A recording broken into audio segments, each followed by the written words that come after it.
Quand on pense au château de Versailles, on retient la splendeur architecturale sans faille, les jardins majestueux, les 2300 pièces réparties sur plus de 63 000 mètres carrés. On pense évidemment à Louis XIV et à ses rêves de grandeur inassouvissables ou presque.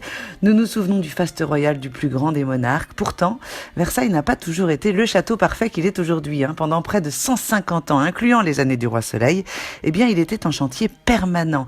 Histoire entre autres, d'y faire la démonstration des capacités des meilleurs ouvriers de France aux yeux du monde entier. C'est la surprise de cette exposition du château qui nous révèle un Versailles secret, un palais rêvé aux 1000 visages, comme autant de projets spectaculaires et grandioses qui ne verront jamais le jour. Direction la sobre galerie de pierre haute du château pour découvrir les plans les plus fous et autres maquettes imaginées par les plus grands architectes des XVIIe et XIXe siècles. Une période qui couvre l'installation de Louis XIV jusqu'à la transformation définitive du palais en musée par Louis-Philippe en 1837. Et à notre immense surprise, les projets sont tout simplement innombrables, certains terriblement ambitieux et novateurs, tandis que d'autres sont plus rationnels et raisonnés.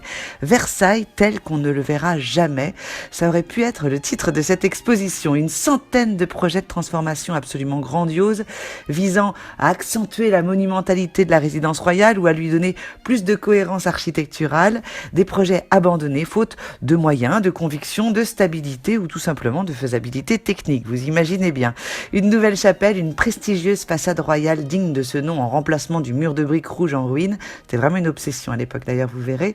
Des salles de spectacle, un pavillon en demi-cercle colossal coiffé d'antiques et de balustrades, un incroyable pavillon pour les globes de Coronelli, un pavillon d'Apollon imaginé par Tessin sur les bords du Grand Canal.